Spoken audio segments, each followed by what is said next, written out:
আপনার কপালে, আপনার ভাগ্যে যিনি আছেন তার জন্য সবটুকুন ভালোবাসাকে আপনি জমিয়ে রাখবেন। আপনি জানেন আপনার জীবনে, বৈবাহিক জীবনে একজন সঙ্গিনী আসবেন, এটা এক্সপেক্টেড। কিন্তু আপনি এখন থেকে যদি কোথাও প্রেমের নামে অবৈধ সম্পর্ক করেন, অবৈধ রিলেশন করেন, হারাম সম্পর্ক স্থাপন করেন, তাহলে দিন শেষে আপনি কিন্তু আপনার সেই হবু স্ত্রীর সাথে বিশ্বাসঘাতকতা করলেন। একজন নারী হিসেবে আপনি যদি কোনো ছেলের সাথে অবৈধ সম্পর্ক করেন জাস্ট সময় কাটানোর জন্য, জাস্ট টাইম পাস করার জন্য, তাহলে আপনি আপনার সে হবু স্বামীর সাথে বেঈমানি করলেন, আপনি তার সাথে বিশ্বাসঘাতকতা করলেন। গোটা পৃথিবী বলবে আপনার যৌবনকে আপনি এনজয় করেন, আপনি যৌবনের উচ্ছলতায় হারিয়ে যান, আপনি ভোগ করেন। ইসলাম আপনাকে বলবে আপনি কন্ট্রোল করেন, আপনি নিজেকে নিয়ন্ত্রণ করেন, তারুণ্যে যেন কালিমা না লাগে। আমাদের মুখতার ভাই বিবাহ সম্পর্কে বলছিলেন, একজন মুসলিম তরুণ তার তারুণ্যে মনে চাইলো আর কোনো পাপাচার লিপ্ত হয়ে গেলেন, আল্লাহর অবাধ্য হয়ে গেলেন, বিবাহ বহির্ভূত কোনো সম্পর্কে জড়িয়ে পড়লেন। এটি কোনো মুসলিমের সাথে অন্তত যায় না। একজন মুসলিম তরুণ এতটা ঢিলা হওয়া উচিত না।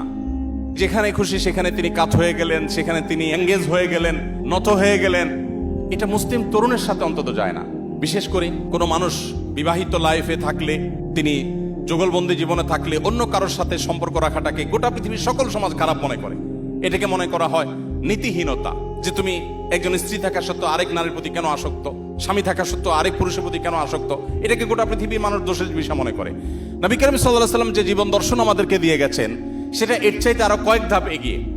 সেটা হলো আল্লাহ আপনাকে যে তারুণ্য দিয়েছেন, এ তারুণ্যের সবটুকুন ভালোবাসা আপনি জমিয়ে রাখবেন আপনার সে জীবন সঙ্গিনীর জন্য।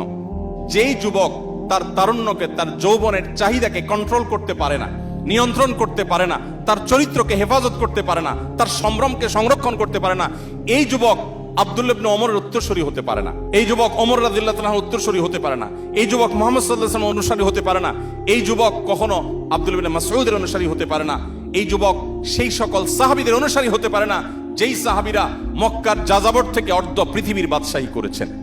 আপনি তাদের অনুসারী, সেই নবীর উম্মত যে নবী তার যৌবনকে হেফাজত করেছেন এবং হেফাজত রাখতে বলেছেন। অতএব এই সংগ্রামে আমাদেরকে জিততে হবে এবং জয়ী হতে হবে। আল্লাহ তাআলা আমাদের সবাইকে সেই তৌফিক দান করুন।